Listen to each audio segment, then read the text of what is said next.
नमस्कार मित्रों, स्वागत है आपका अपने इस यूट्यूब चैनल पे। 69,000 शिक्षक भर्ती, 19,000 शिक्षकों की बड़ी दुखदुखी।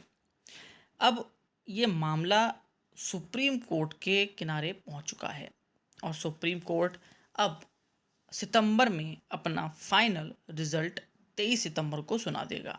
अब उसके बाद no if no but, only Supreme Court का रिजल्ट। पूरी खबर पढ़ लेते हैं। उत्तर प्रदेश में 69,000 शिक्षक भर्ती मामले का समाधान अब सुप्रीम कोर्ट से होना है। 23 सितंबर को देश की सर्वोच्च अदालत में सुनवाई से पहले ही करीब 19,000 शिक्षकों की दुखदुखी बढ़ी है, तो करीब 4,000 याचिकाओं की निगाहें भी लगी हैं।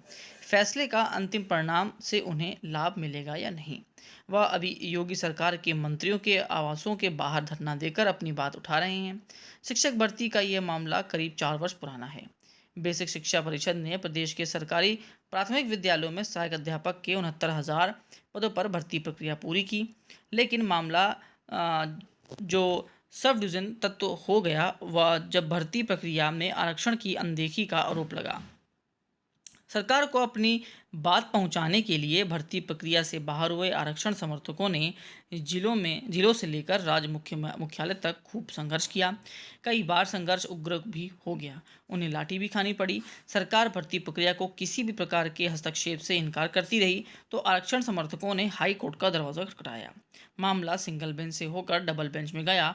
न्यायिक प्रक्रिया में दिन महीने साल गुजरते के बाद आखिर हाईकोर्ट में डबल बेंच में आरक्षण समर्थकों की शिकायत को तथ्यपरक मानकर पात्रता नए सिरे से बनाने को आदेश दिए।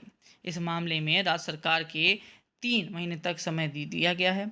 अधिकारियों का कहना है कि उन्हें जैसा भी आदेश मिलेगा वो आगे की प्रक्रिया में लग जाएंगे।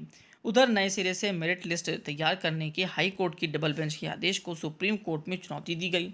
सुप्रीम कोर्ट ने फिलहाल पूरे मामले को सुनवाई 23 सितंबर को तय की है। सीजीआई की बेंच में इस मामले की सुनवाई के पहले 7 पेज के लिखित दलीलें भी मांगी गई हैं। इस भर्ती प्रक्रिया में आरक्षण समर्थकों ने 19,000 के करीब पदों पर आरक्षण की अनदेखी भर्ती के आरोप लगाए गए हैं। ये सभी सहायक अध्यापक पिछले 4 साल से बच्चों को भविष्य संवार रहे हैं। उनकी दुखदुखी इसलिए बढ़ी हुई है कि नौकरी पाए ये शिक्षक उम्र में के एक पड़ाव के पार होकर चुके हैं।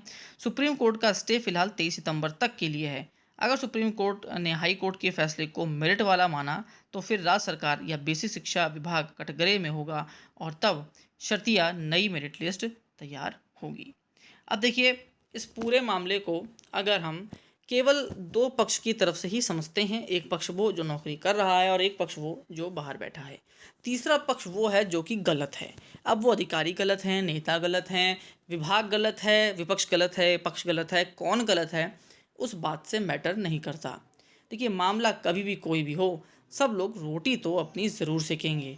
अब देखने वाली बात यह होती है, किसकी रोटी सिक गई उसी का पेट भर जाता है। लेकिन इस पूरी रोटी खाना और नाश्ता पानी में सिर्फ और सिर्फ नुकसान अभ्यर्थियों का होता है।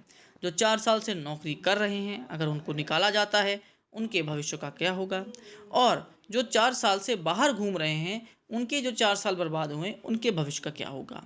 आप गलती करिए, विभाग गलती करे, अधिकारी गलती करें, सरकार गलती करे, कोई भी गलती करे, उसका खामियाजा अंततः केवल और केवल अभ्यर्थियों को झेलना पड़ेगा।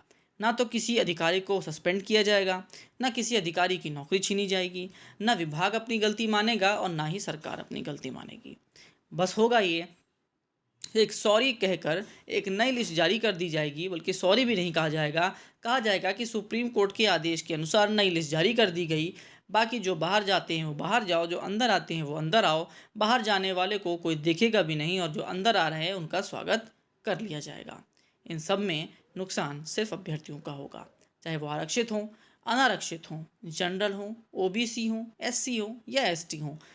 अभ्यर्थी एक अभ्यर्थी होता है। तैयारी हर कोई करता है, उसी दम के साथ करता है।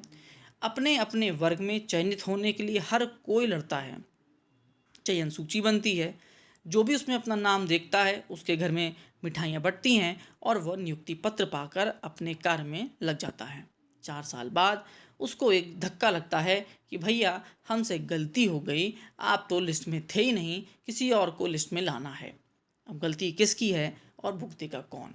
उसके घर परिवार पे क्या स्थिति होगी, उसको भुगतेगा कौन? उसके लिए समाज में बैठना कितना कठिन होगा, लेकिन भुगतेगा कौन? जो अंदर आएंगे उनका स्वागत है, जो बाहर जाएंगे उनके बारे में भी कोई सोचे, जो बाहर बैठे थे उनके बारे में भी कोई सोचे। और क्या किसी अधिकारी को सस्पेंड करेंगे?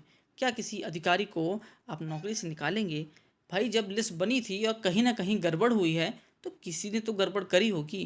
क्या किसी को दोषी बनाया जाएगा? तो नहीं, दोषी सिर्फ और सिर्फ अभ्यर्थी है, क्योंकि उसने फॉर्म भरा, उसने पेपर दिया और उसके नंबर इस हिसाब से आ गए कि या तो वो अंदर या बाहर हो सकता है।